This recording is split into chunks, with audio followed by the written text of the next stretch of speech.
ഭക്തസജ്ജനങ്ങൾക്ക് സാദര നമസ്കാരം. മലബാർ ദേവസ്വം ബോർഡിൻ്റെ ക്ഷേത്രവീഥികളിലൂടെ യാത്ര തുടർന്ന് നാം ഇന്ന് എത്തി നിൽക്കുന്നത് മലപ്പുറം ജില്ലയിലെ പയ്യനാട് ഗ്രാമക്കാരുടെ സർവ്വ ഐശ്വര്യത്തിനും കാരണമായ ശ്രീ കാപ്പാട്ടോട്ട് ബ്രഹ്മസ്വം കരിങ്കാളി ക്ഷേത്ര സന്നിധിയിലാണ്. 18 കാവുമായി ബന്ധപ്പെട്ട ഈ ക്ഷേത്രം ഏറനാട്ടിലെ 12 മുല്ലത്തറ കരിങ്കാളി ക്ഷേത്രങ്ങളിൽ ഒന്നാണ്. ശിവകുടുംബം എന്ന ദാർശനിക സങ്കല്പം നിറഞ്ഞു നിൽക്കുന്ന ഈ പ്രദേശത്ത് അനുദിനം ഭക്തർ വർദ്ധിച്ചു വരുന്ന ക്ഷേത്രങ്ങളാണ് ശ്രീ കരിങ്കാളി ക്ഷേത്രവും കീഴേടമായ പഴൂക്കര ശിവക്ഷേത്രവും. പയ്യനാട് കുന്നത്ത് നായർ തറവാട്ടുകാരാണ് ഈ ക്ഷേത്രത്തിൻ്റെ ഊരാള കുടുംബക്കാർ. ഏറനാട് രാജാവ് കടത്തനാട്ടിൽ നിന്ന് ക്ഷണിച്ചു വരുത്തി സ്ഥാനമാനങ്ങൾ നൽകിയ കുന്നത്ത് തറവാടിൻ്റെ പരദേവതാ ക്ഷേത്രമാണ് ശ്രീ കരിങ്കാളി ക്ഷേത്രം.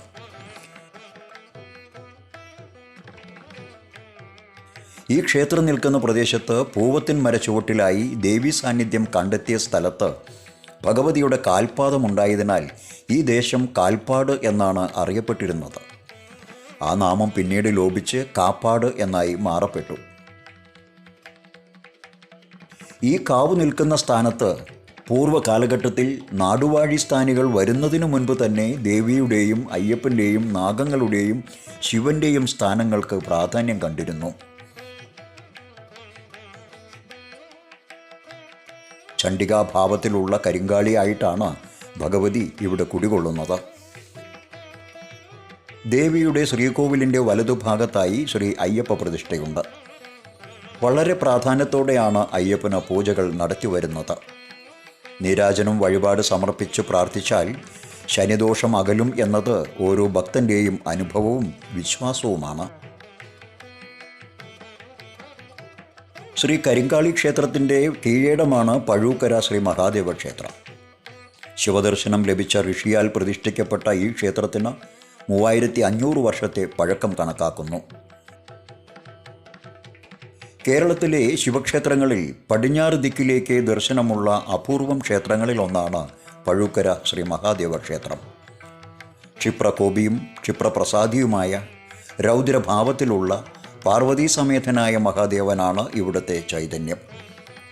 7 ഏക്കറോളം വരുന്ന പ്രദേശത്താണ് ഈ 2 ക്ഷേത്രങ്ങളും സ്ഥിതി ചെയ്യുന്നത്.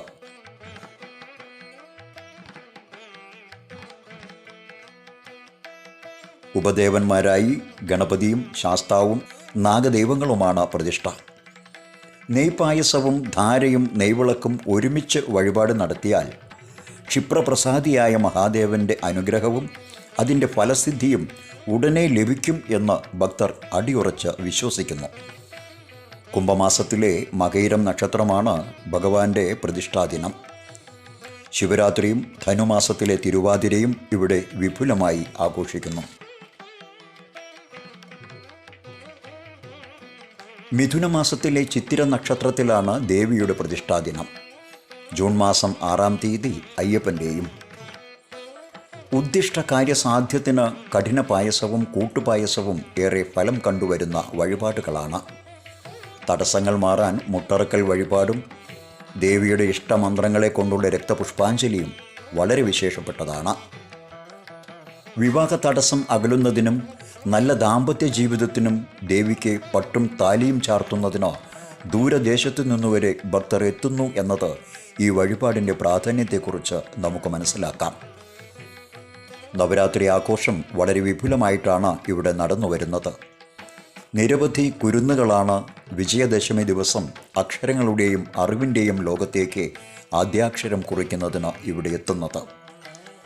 മകരമാസത്തിലെ അവസാന ചൊവ്വാഴ്ച ക്ഷേത്രത്തിൽ താലപ്പൊലി മഹോത്സവം നടന്നുവരുന്നു.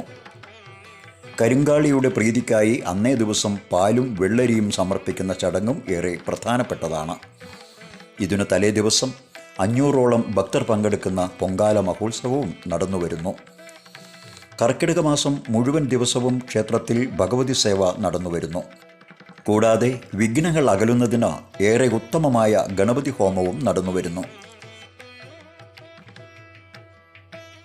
കാപ്പാട്ടൂട്ട് ബ്രഹ്മസ്വം കരിങ്കാളി ക്ഷേത്രത്തിലും പഴൂക്കര മഹാദേവ ക്ഷേത്രത്തിലും ബ്രഹ്മശ്രീ ഡോക്ടർ മുടപ്പിലാപ്പള്ളി പരമേശ്വരൻ നമ്പൂതിരിപ്പാടാണ് തന്ത്രി. അയ്യപ്പ ക്ഷേത്രത്തിലെ തന്ത്രി കക്കാട്ടില്ലം സുബ്രഹ്മണ്യൻ നമ്പൂതിരിപ്പാടാണ്. ഏറനാടിനെയും അമ്മയുടെ ഭക്തരെയും എന്നും അമ്മ കാത്തു സംരക്ഷിച്ച് അവരുടെ വ്യാധികളും ദോഷങ്ങളും അകറ്റി ചേർത്തു നിർത്തുന്നു എന്നതാണ് ഈ കരിങ്കാളിയുടെ തിരുസന്നിധിയിൽ നിന്നും പറഞ്ഞു വയ്ക്കുന്നത്. ഗഡ്ഗം കപാലം ത്രിശിഖം ത്രിനേത്രം വജ്രം ദധാനം ധൃതഭീമദ്രംഷ്ട്രാം അനേക ശത്രോർ ഹൃദയം കനീത്വ കൃഷ്ണാംഗികാളിം സതതം ഭജാമി.